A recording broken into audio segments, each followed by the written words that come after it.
As the teenage girl lay dead at the hands of her own brother, a second predator happened to stumble across her body. What he did to her body is just pure sickening. Hello true crime fans and welcome to Behind the Yellow Tape. The darkness that settled over Hamilton in South Lanarkshire on the night of the 26th of November 2021 carried a chill that went deeper than the Scottish winter.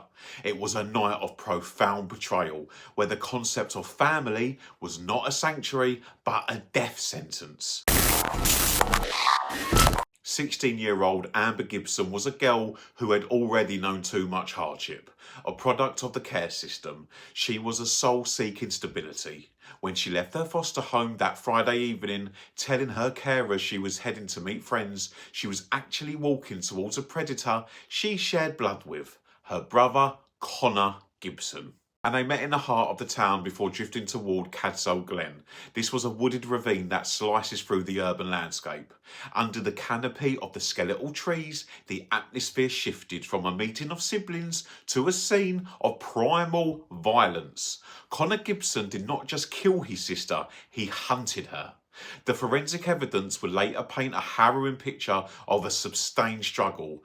Amber was only 5 foot tall, a slight figure against her brother's rage. And there in the mud and the dark, Connor turned on her.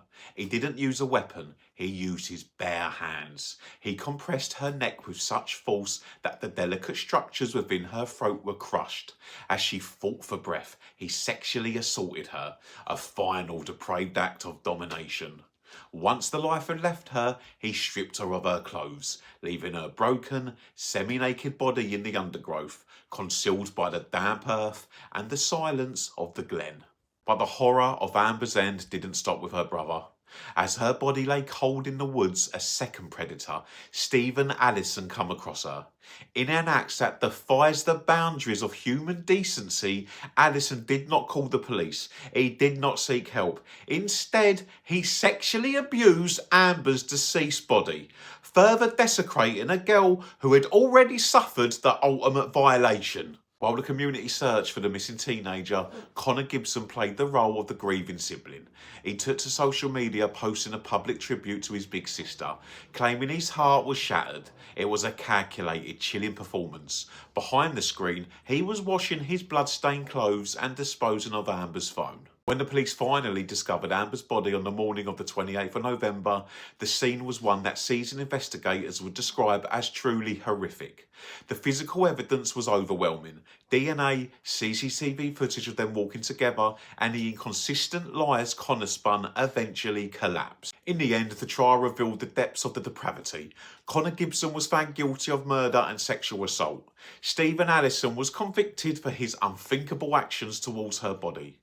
Amber Gibson didn't die at the hands of a stranger in the shadows. She died because the person she should have been able to trust most in the world decided that her life was something he had the right to extinguish.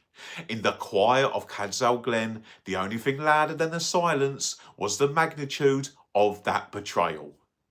Thank you for listening today, and remember, stay behind the yellow tape.